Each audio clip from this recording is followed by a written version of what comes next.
அடுத்த கடம்பத்தூர் அனைவருக்கும் கல்வி இயக்கத்தின் சார்பில் ஒதுக்கிய நிதி ரூபாய் 2152 கோடியை தேசிய கல்விக் கொள்கையை ஏற்றால் மட்டுமே விடுவிக்க முடியும் என ஒன்றிய கல்வித்துறை அமைச்சர் மாண்புமிகு தர்மேந்திர பிரதான் பேச்சை கண்டித்து தமிழ்நாடு அரசு ஊழியர்கள் ஆசிரியர்கள் நல கூட்டமைப்பு சார்பில் ஒரு வாரம் கருப்பு பட்டை அணிந்து போராட்டம். நிறுவன தலைவர் ச. அருணன் ஒன்றிய அரசு அனைவருக்கும் கல்வி இயக்கத்தின் சார்பில் ஒதுக்கீடு செய்த சுமார் ரூபாய் 2152 கோடியை விடுவிக்காமல் தமிழகத்தை வஞ்சிக்கிறது. அதாவது ஒன்றிய அரசு கொண்டு வந்துள்ள மும்மொழி கொள்கையான புதிய கல்விக் கொள்கையை தமிழ்நாட்டிலும் அமல்படுத்த வேண்டும்.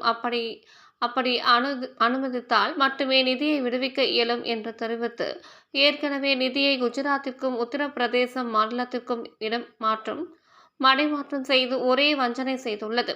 அனைவருக்கும் கல்வி இயக்கத்தின் மூலமாகத்தான் 12,000 பகுதி நேர சிறப்பு ஆசிரியர்கள், ஆசிரியர் பயிற்றுனர்கள் மற்றும் மாற்றுத்திறனாளிகள் பராமரிப்பு ஆசிரியர்கள் என 15,000 ஆசிரியர்களின் ஊதியம், வகுப்பறை கட்டிடங்கள் பழுது பார்த்தல், மாணவர்களுக்கான கற்றல் உபகரணங்கள், ஆசிரியர்களுக்கான அனைத்து வகை பயிற்சிகள் மேற்கொள்ள இந்த நிதியை தான் பயன்படுத்துகின்றனர். ஆனால் ஒன்றிய அரசு மும்மொழி கொள்கையான புதிய கல்விக் கொள்கையை தமிழ்நாட்டில் அமல்படுத்தினால் மட்டுமே ரூபாய் 2152 கோடியை விடுவிக்க இயலும் என தெரிவித்த நிதியை உத்தரப்பிரதேசம் மற்றும் குஜராத் மாநிலங்களுக்கு மடைமாற்றம் செய்து மிரட்டுகிறது.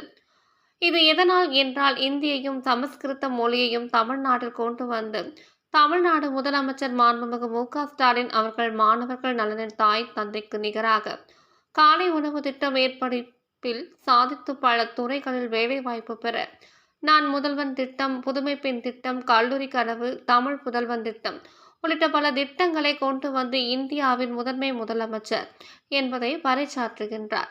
முதலமைச்சர் மாண்புமிகு மு.க. ஸ்டாலின் அவர்கள் வடிவமைத்து செயல்படுத்தி வரும் திட்டங்களை தடுத்து நிறுத்தி தமிழ்நாட்டில் மாணவர்களையும் இளைஞர்களின் கல்வியை சீரழித்து தமிழ்நாட்டு கல்வி தரத்தை சிதைத்து சின்னா பின்னமாக்க நினைக்கிறது ஒன்றிய அரசு. மாற்றாந்தாய் மனப்பான்மை எண்ணத்தில் PM ஸ்ரீ திட்டத்தின் கீழ் தமிழ்நாட்டிற்கு சேர வேண்டியது ரூபாய் 2152 கோடியை உத்தரப்பிரதேச மாநிலத்திற்கும் குஜராத் மாநிலத்திற்கும் மடைமாற்றம் செய்ததை தமிழ்நாடு அரசு ஊழியர்கள் ஆசிரியர்கள் நல கூட்டமைப்பு சார்பில் வன்மையாக கண்டிக்கிறோம்.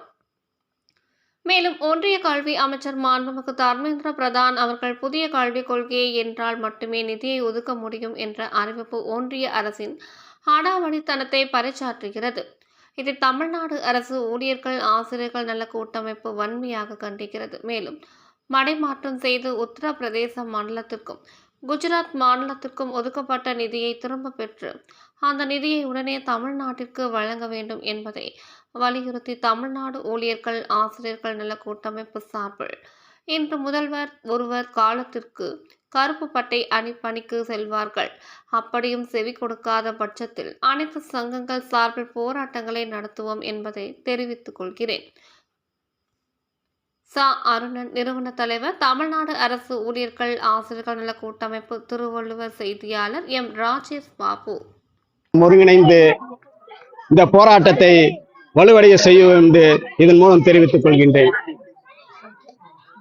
செய்திகளை உடனுக்குடன் தெரிந்து கொள்ள தமிழ் நேஷனல் நியூஸ் சேனலை சப்ஸ்கிரைப் செய்யுங்கள் மற்றும் பெல் பட்டனை அழுத்தி விடுங்கள்.